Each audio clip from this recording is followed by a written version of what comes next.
आज हम चर्चा करते हैं हार्ट की पल्पिटेशन के बारे में। क्या होता है, क्यों होता है और क्या करना चाहिए। वैसे तो मैं हर रोज आपको हार्ट के बारे में, हेल्थ के बारे में कुछ ना कुछ नई जानकारी देते रहता हूँ। तो आज हम चर्चा करेंगे हार्ट की पल्पिटेशन अचानक ही बढ़ी तो क्या होता है।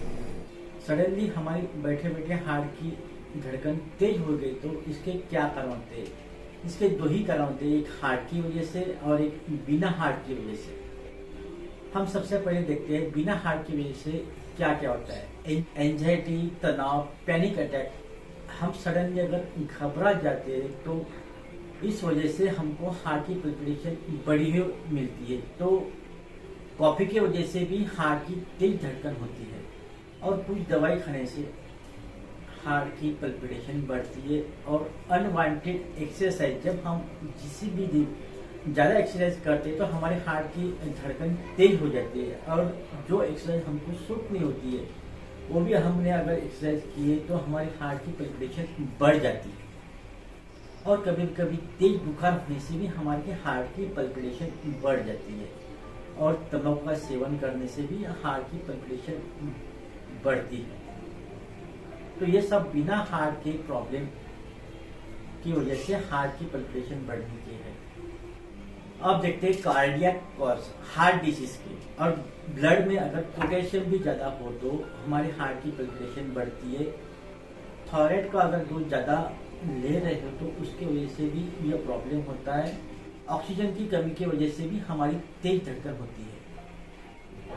तो ये सब कारण जानने के बाद तो आगे क्या करना चाहिए। सडनली अगर हमारी हार्ट की धड़कन तेज हो गई तो पूर्ण रूप से रिलैक्स होना चाहिए, शवासन भी करना चाहिए और धीरे धीरे आप ओंकार से जप करो। देखो किस तरह से लंबी गहरी श्वास खींचना चाहिए और उस वक्त भी रिलैक्स करते समय आपको लंबी गहरी श्वास खींचो। जितना फेफड़े में श्वास खींच सकते हो उतना फेफड़े में श्वास खींचने की कोशिश करो। इससे क्या होगा कि आपको ब्लड में, ऑक्सीजन में, हार्ट में पूर्ण रूप से ऑक्सीजन का फ्लो बढ़ जाएगा। और ओंकार तक जब अगर आप करते हो तो आपकी हार्ट की धड़कन नॉर्मल हो जाएगी। देखो किस तरह से, एक बार मैं आपको करके दिखाऊंगा। लंबी गहरी श्वास खींचना है।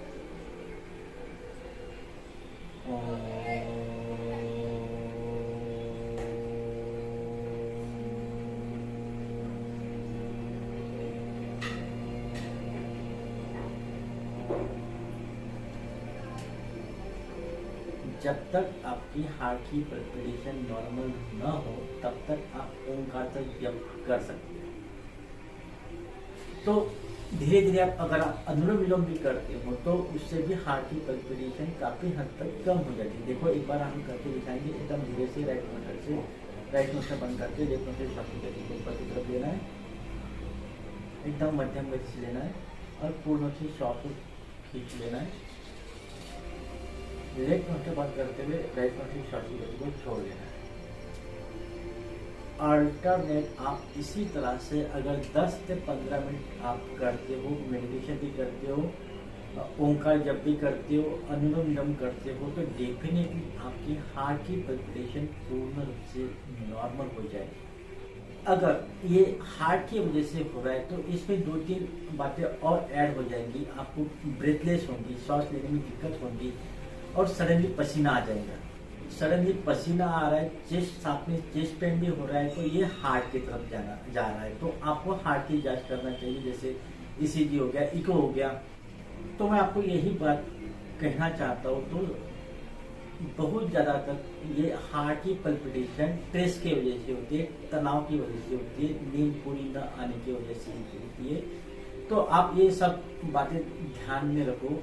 कभी भी आपको अगर हार्ट का प्रॉब्लम हो तो पूर्ण रूप से रिलैक्स हो, मेडिटेशन करें, ओंकार जप करें। और मैं आपको एक मुद्रा बताऊंगा, प्राणवायु मुद्रा। इससे भी हार्ट की पल्पिटेशन विदिन 1 मिनट में नॉर्मल हो जाएगी। देखो किस तरह से 2 उंगली नीचे की तरफ, पहले पवन मुद्रा करो, उसके बाद 2 उंगली टॉप टच करना है। इसी तरह से अगर आप मुद्रा के साथ अगर मेडिटेशन करते हो तो हार्ट की पल्पिटेशन